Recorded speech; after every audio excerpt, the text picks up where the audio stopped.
मैं आपको एक कहानी से बात शुरू करता हूँ, एक स्टोरी से बात शुरू करता हूँ, रियल स्टोरी। स्टोरी से इसलिए कि स्टोरी से बात समझ में ज़्यादा आती है। और एज ए पेरेंट, मेरा एक बेटा है, 17 का होने वाला है, नहीं होने वाला नहीं, हो गया है, 3 दिन पहले हो गया है, अब ये भी हुआ है। तो 17 की उम्र आप जानते हैं सबसे खतरनाक होती है। आप लोग भी लगभग उसके आसपास होंगे या अभी भी उससे निकले होंगे। Most difficult age is just 16, 18, 19। इस उम्र में आपके हार्मोन्स इतना ज़्यादा जंप करते हैं कि मूड स्विंग्स बहुत ज़्यादा होते हैं। आपको अपने दोस्तों से बात करके इतना सुकून मिलता है। पेरेंट्स दुश्मन नज़र आते हैं इस उम्र में।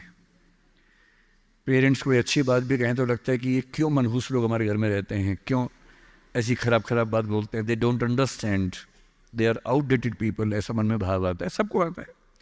आपको आ रहा है तो पहली बार नहीं आ रहा है, आज से 30 साल के बाद आपके बच्चों को भी आएगा आपके बारे में, एकदम उतनी ही इंटेंसिटी से आएगा जितना आपको आता है। जितना आपको लगता है कि आपके पेरेंट्स बिल्कुल नहीं समझते, आपके बच्चे आपके बारे में यही सोचेंगे 30 साल बाद। ये एकदम इटर्नल ट्रुथ है जिसको आप रोक नहीं पाएंगे। So this is a normal thing. आप लोगों की एज में जो सबसे बड़ी चिंता मुझे होती है, जैसे मैं अपने बेटे से बात करता हूँ, तो मैं तो एक बहुत ही खराब पेरेंट हूँ। खराब पेरेंट का मतलब मैं कभी कहता ही नहीं कि पढ़ो, कभी कहता ही नहीं कि टॉप करो, मैं कभी नहीं कहता।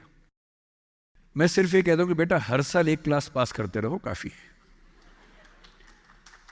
बस इतनी साउंड प्रिपरेशन मत करना कि मैं 8वीं क्लास 2 बार में करूँगा, ऐसा मत करना, एक ही बार में कर लो।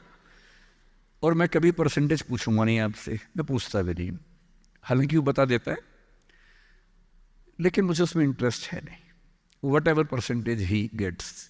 And we also have a daughter, I mean I am not the biological father, she is a relative's daughter, so she lives with us. हम दोनों बच्चों से बोलते हैं कि हम कभी नहीं पूछेंगे परसेंटेज क्या है, ना हम पूछते हैं, ना हमारा इंटरेस्ट है। हमारा इंटरेस्ट केवल इस बात में है कि वो बेहतर ह्यूमन बींग्स बन जाए, क्योंकि मैंने ज़िंदगी को बहुत अच्छे से देखा है। और मैं एक बहुत ही ख़राब स्टूडेंट रहा हूँ स्कूल में, बहुत बदमाश, शरारती, कम पढ़ने वाला। पर दिमाग इतना था कि 10 दिन 20 दिन पढ़ के अच्छे नंबर आ ही जाते थे। तो मेरा दिमाग कहता था कि जो काम 10 दिन का है उसके लिए साल क्यों ख़राब करूँ। तो जब 10 दिन में हो ही जाता है तो 10 दिन ख़राब करेंगे उसमें। और दूसरी बात, ओवर द ईयर्स मैंने ये सीखी है कि जो मैंने स्कूल में पढ़ा था उसमें से बहुत कम ज़िंदगी में काम आता है। मैंने ट्रिगोनोमेट्री पढ़ी, मेरी ज़िंदगी में कभी काम नहीं आई। मैं कभी थीटा वीटा लगा ही नहीं पाता कहीं पर भी, आज तक यूज़ नहीं किया मैंने थीटा, कहाँ थी यूज़ करूँ, काम में नहीं आया। मैंने दुनिया भर के नक्शे रटे थे स्कूल में, कहीं काम नहीं आए। जब किसी देश में घूमने जाता हूँ वहाँ का नक्शा देख लेता हूँ और बचपन वाला याद भी नहीं आता, फिर से देखना पड़ता है। सीधी सी बात है। तो मैंने फील किया कि ज़्यादातर चीज़ें जो स्कूल में हम पढ़ते हैं, कॉलेज में पढ़ते हैं, वो जो नॉलेज है वो ज़िंदगी में बहुत काम नहीं आती। जो काम आता है वो और चीज़ें, मैं उस पर ज़्यादा बात करूँगा आपसे। लेकिन मेरी चिंता एज ए पेरेंट, और क्योंकि आप बच्चे उसी उम्र में हैं, मैं लगभग 50 साल का हूँ, तो आप मेरे लिए लगभग उसी रोल में हैं कि आप मेरे बच्चे जैसे हैं। क्योंकि जो बच्चे होते हैं ना, अपने पेरेंट्स से बड़ी नफरत करते हैं, दूसरों के पेरेंट्स की सुन लेते हैं बात। तो आप मेरी बात सुन लेंगे, अपने घर में नहीं सुनेंगे। जैसे मेरा बेटा मेरी बात नहीं सुनता है, वो शायद यहाँ सीएम साहब की बात सुन लेगा। तो दूसरों की बात सुनना आसान होता है, अपने पेरेंट्स की बात सुनना मुश्किल होता है। तो आप सुन रहे हैं इसलिए मैं सुना रहा हूँ आपको। तो जो कहानी मैं आपको सुनाना चाह रहा हूँ एक रियल कहानी है, और मेरी सबसे बड़ी चिंता अपने बच्चों को लेकर, आपको लेकर वही रहती है। मैं जब भी कोई कहानी सुनाता हूँ, नाम, जगह, वो सब बदल देता हूँ ताकि किसी की प्राइवेसी पर हमला ना हो। सबकी राइट टू प्राइवेसी है ना। एक बच्चा था जिसको मैं जानता हूँ, बचपन से जानता हूँ, बहुत ही ज़बरदस्त आर्टिस्टिक बच्चा, म्यूज़िक का उस्ताद। उसके घर में लगभग सब लोग म्यूज़िक के उस्ताद थे, इंस्ट्रूमेंटल म्यूज़िक, वोकल म्यूज़िक, हर चीज़ में अच्छा, पढ़ने में भी ठीक। बढ़िया। और जब हम स्कूल में थे, वो मेरी क्लास में तो नहीं था, थोड़ा सा अलग क्लास में था, पर स्कूल में बहुत पॉपुलर था being into music. I was in debating, he was into music. और बाद में उसने हमारा स्कूल छोड़ भी दिया कुछ समय के बाद, फिर वो कहीं और चला गया, फिर हमारा मिलना नहीं हुआ। उस समय ना तो व्हाट्सएप था ना यूट्यूब था, तो बाद में मिलने का स्कोप भी नहीं रहता था। जो एक बार चला गया वो चला ही जाता था उस समय। अब तो बच्चे जिंदगी भर दोस्त रहते हैं। फिर जब मैं दिल्ली यूनिवर्सिटी में आ गया, ग्रेजुएशन कर चुका था, उसके बाद अचानक मुझे एक बचपन का दोस्त मिला जिसने मुझे एक इंटरेस्टिंग क्या डेवास्टेटिंग बात बताई। तो बात चल रही थी कि स्कूल के दोस्त कहाँ कहाँ हैं, क्या कर रहे हैं। तो बातों बातों में उसका जिक्र भी आया। तो मैंने बड़ी उम्मीद से पूछा, मैंने कहा वो तो बॉम्बे चला गया होगा, फिल्म इंडस्ट्री में चला गया होगा। तो मेरे दोस्त ने पूछा कि तुम्हें नहीं पता उसके बारे में? मैंने कहा नहीं। उसने कहा यार वो जेल में है, and he was one of the most creative students of our school. मैंने कहा जेल में क्यों है? बोले सच में नहीं पता। मैंने कहा सच में नहीं पता मुझे। बोले वो ग्रेजुएशन करने के लिए जब गया तो पता नहीं क्या हुआ, उसकी थोड़ी संगति खराब हो गई।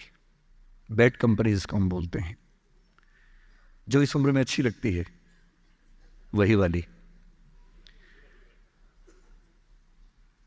तो कॉलेज लाइफ में थोड़ी बहुत बैड कंपनी सबकी होती ही है, हल्की फुल्की होती है, एक सामान्य बात है।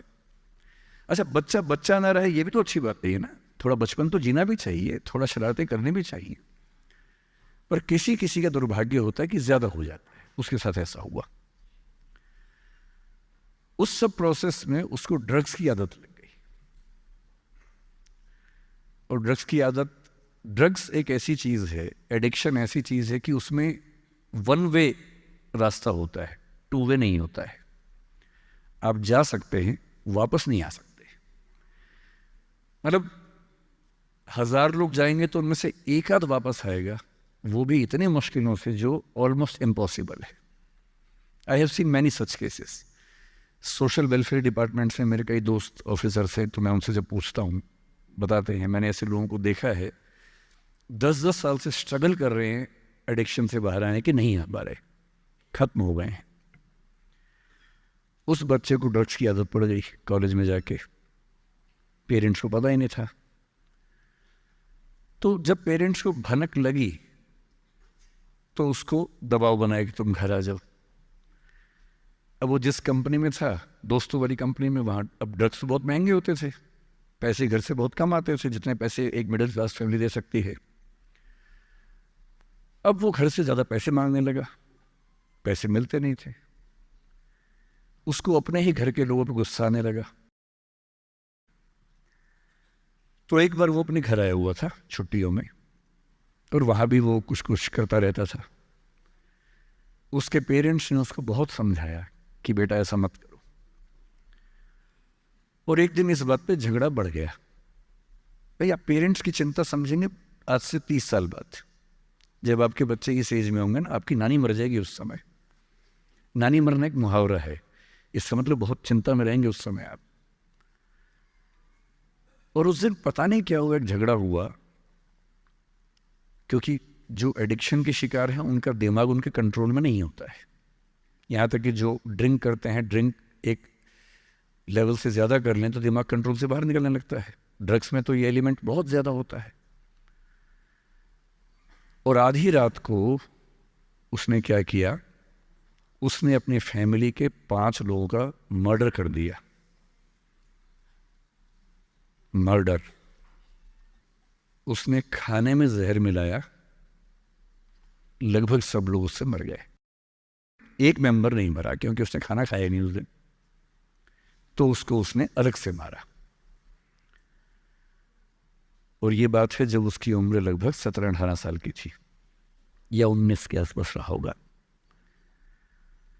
उसके बाद वो जेल गया। मुझे उसके बाद से पता ही नहीं कि क्या हुआ,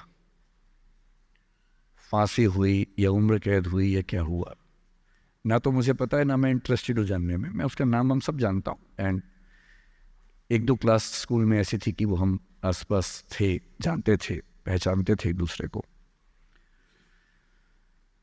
मेरी सबसे बड़ी चिंता ये होती है बच्चों को लेकर कि किसी भी गलती से वो ड्रग्स में ना चले जाएं। आप सबसे रिक्वेस्ट कर रहा हूँ हाथ जोड़ के, कुछ भी कर लेना, ये मत करना। बदमाशी करो, शरारत करो, थोड़ा इश्क विश्क होगा करो, कोई दिक्कत नहीं। किसी को चीट मत करना, ड्रग्स में मत जाना, क्योंकि इन रास्तों पे जाने के बाद वापसी का रास्ता नहीं है, पूरी जिंदगी खत्म हो जाती है।